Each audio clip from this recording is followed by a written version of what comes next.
Okay, in this segment, we're going to talk about exiting the con.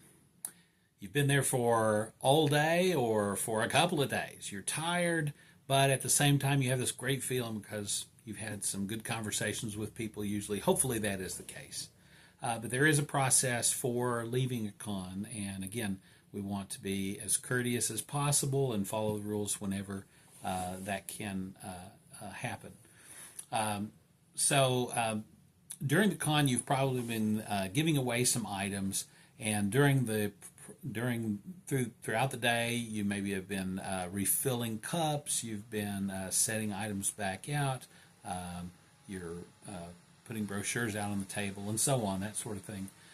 There comes a point where you realize that you're not going to have a whole lot more people come by the booth. You'll begin to see the crowds thin out, and you can still have good conversations right up until the last moment, but sometimes it seems that the likelihood of that goes down during the day. On a one-day con that closes at 5, you might see the crowds really start to dwindle, say about 3 o'clock or something. If it's a multi-day con, it may be at lunchtime on the last day. So it varies depending on the situation. But there'll come a point when you decide, it's time to stop restocking things, because otherwise at the end of the day, you're just going to have to tear those cups apart that you put together. So when to stop refilling cups, use your best judgment. In our experience, usually the last hour of the day or even a half hour. Just depends on how busy it is and how it has been. But at least by the last hour or half hour, you're probably not putting stuff back out on the table. Sometimes it's earlier than that. Sometimes you say, "Oh man, this con is dead," and after 1 o'clock in the afternoon, you're not giving away any cups. It happens. So just use your best judgment. But that's a decision point. When do we stop restocking items, refilling cups, and so on? Okay, then there's another decision, which is when do we start packing items up?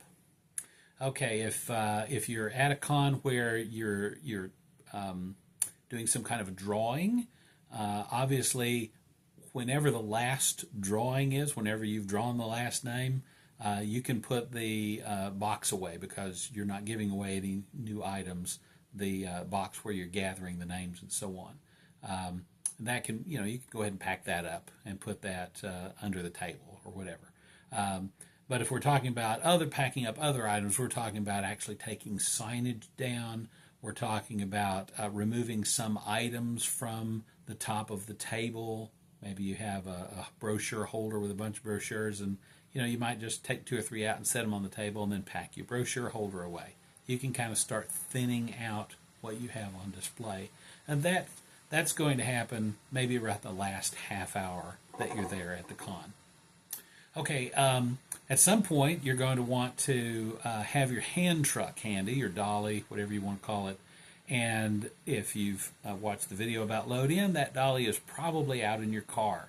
And so if you have a need to go out to the car to get anything to transport items, about 15 minutes before the end of the con, you can start doing that. Just kind of use your best judgment. Again, don't be disrespectful. Some of the organizers want everything to be full business as usual right up until the last minute. And, but at most cons, usually about 15 minutes before, they're very fine with bringing in a hand truck or a dolly. About 15 minutes before the end of the event. Now, when you actually load that hand truck, you want to wait until the event is officially over. And so, when the closing time ends, or if they come over the loudspeaker and they say, hey, thank you for being here, the show is now over, then you can start then fully taking the table apart and packing everything up and loading it on that hand truck when the event is officially over. Now, you may see other people that are doing this ahead of time. Like maybe the show ends at 5 o'clock and you see a neighbor that at 2 o'clock starts packing their stuff up, and they clear their table off and they brought their hand truck in and now they're wheeling it out, and there's still attendees on the show floor and there's still people selling things, and there's still a cosplay contest going on, whatever. But there's people that left because they're not making any money. this is extremely disrespectful to the con. So I'd encourage you just ignore that example. You're going to want to keep our booth open right up until the event is officially over. That's the best way to maintain some goodwill with the organizers of the event. Okay, so once you have your stuff packed up, at most cons it means that you can make your way out of the building. However, there are some venues that you'll go to where they have to have a more organized process of departure, because maybe you're in a basement area and you have to use the elevator and there's controlled access. At a much larger venue, there might be actually an interior space called the dock, a loading dock, where you might bring your car actually inside the building. I've actually seen cars driving around in between the booths on the floor.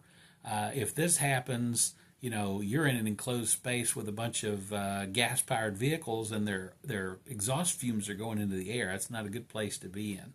So you really, in this type of situation, you want to plan ahead.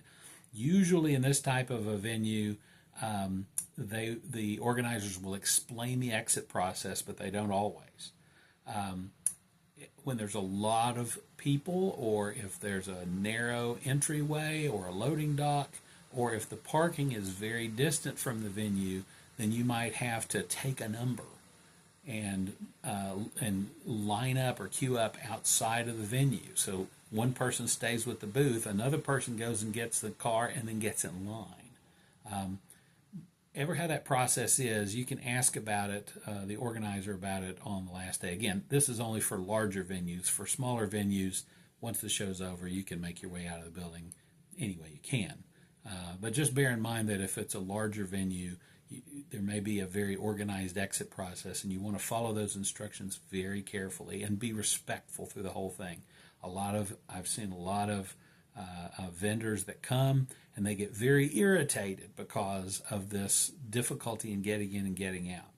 But if you are very respectful, I guarantee you they will notice, and you will get some preferential treatment if you follow the rules and are very respectful to the organizers. And be sure and thank them, because they're very frustrated at the process as well, and just say, hey, I know this is difficult for everybody. Thank you for doing what you're doing, and showing the thanks and appreciation, because they have gone to the trouble to set this con up. We are just visitors there, paying customers, but we're in their space. And so if you can be respectful during how frustrating the process is, then it will pay off in the end. That is the process of exiting the con. And so I hope you had a good day. One other thing I want to mention in this video is if we have had a drawing or any type of collecting of people's names and email addresses, that's the most valuable piece of material that you're leaving with, because we want to be able to follow up with people and let them know, how they can get in touch with the church after the event. So make sure you have that information handy and you keep track of it. It's so hard for it to get dropped down in a box and lost, because then if we don't have that information, we can't follow up. So make sure that through the whole process that you are keeping an eye out for any information that we've gathered from people for follow-up in the future. All right.